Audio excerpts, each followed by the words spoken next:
व्यर्थ के बकवाद करने वाले लोगों की तरफ मत देखो, ये क्या कह रहे हैं, क्या बोल रहे हैं, और तुम भी व्यर्थ का बकवाद मत करो। अपने समय को कीमती मान करके निरंतर प्रिया प्रीतम का नाम जप करो, उनके गुण लीला गाओ, उनकी सेवा में रहो। कभी प्रपंच की बातें, कभी प्रतिष्ठा का चिंतन, कभी नाना प्रकार के मान सम्मान का चिंतन, ये घुसने ना पावे हृदय में। बहुत सावधान रहना चाहिए साधक को। ऐसी बातें देखो मत, ऐसी बातें सुनो मत जिससे तुम्हारा हृदय उद्विग्न होकर प्रभु का चिंतन छोड़ दे। बंद करो अभी। अन्य लोगों के संग का त्याग कर दो, जो भगवत विमुख वार्ता करते हैं, संत निंदा करते हैं, दूसरों की निंदा करते हैं, कुछ हाथ नहीं लगता। ये लोग दुर्गति को प्राप्त होने वाले हैं। भक्तन निंदा अति बुरी भूल करे जिन कोय, के सुकृत बहु जन्म के छिन में दारे खोए। पर निंदा के किए थे नहीं आवत नहीं कछुआत, मूर्ख पर्वत पाप को ले चल अपने साथ। तो अलम कश्यापि संगत्या, ऐसा संग मत करो जिनके पास बैठने से भक्त निंदा, जन निंदा, भगवत निंदा हो। ऐसे से दूर रहो। अलम बंद कर दो ऐसे लोगों का संग। रात दिन हम श्यामा श्याम का नाम जप करेंगे, श्यामा श्याम के लीला गुण गाएंगे, श्यामा श्याम के ही धाम का शोभा का चिंतन करेंगे।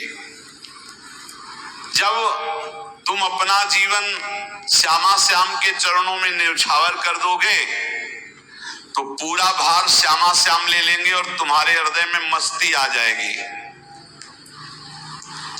जो ऐसा निश्चयी होता है, दृढ़ निश्चयी, उसके अंदर दृढ़ विश्वास, तो उसके हर समय भगवान की स्फूर्ति होती रहती है। भारी प्रतिकूलता में भी भगवान का सानिध्य अनुभव होता है। वो अनुकूलता में तो भगवान के दुलार को देखता है, लेकिन प्रतिकूलता में भगवान की विशेष कृपा को देखता है। ये संयोग, ये वियोग, संसार की ये द्वंद्वमयी वृत्तियां भक्तों के हृदय में नहीं चुभती। आए की हुज्जत नहीं, गए की तलाश नहीं, क्योंकि नित्य संयोग भगवत स्मृति के प्रभाव से प्रभु का रहता है। शोक, विषाद बहुत ध्यान देने योग्य विषय है। तभी लोगों को ऐसा लगता है कि ऐसा कैसे हो सकता है। भक्त के चरित्रों को जब सुनते तो लगता है ऐसा कैसे हो सकता है, ऐसी परिस्थिति में भी ऐसा कैसे हो सकता है। क्योंकि तुम मानसिक बुद्धि से युक्त हो और वो भागवतिक स्थिति से युक्त है, इसलिए तुम उसको पार पा ही नहीं सकते। जब तुम अपना जीवन श्यामा श्याम के चरणों में समर्पित कर देते हो हृदय से, फिर उनकी कृपा से सब विघ्न दूर हो जाते, एक अपार मस्ती रहती है। नहीं तो शोक, विषाद, दुख, क्लेश, कष्ट, संताप, भय, उद्वेग, ये सदैव सताते रहते हैं। इसी से डिप्रेशन होता है। बार बार नकारात्मक चिंतन, शोक, विषाद, दुख, चिंता, क्लेश, संताप, भय, उद्वेग, यही पूरे मानसिक स्तर को नष्ट कर देते हैं। उत्साहहीन जीवन हो जाता है।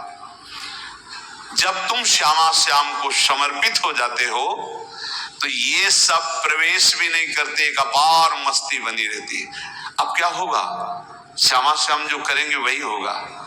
श्यामा श्याम पता नहीं कैसा करें, नहीं, वो सदैव मंगल भवन है, वो जो करते महामंगल होता है। यह निश्चय उपासक के हृदय में आ जाना चाहिए।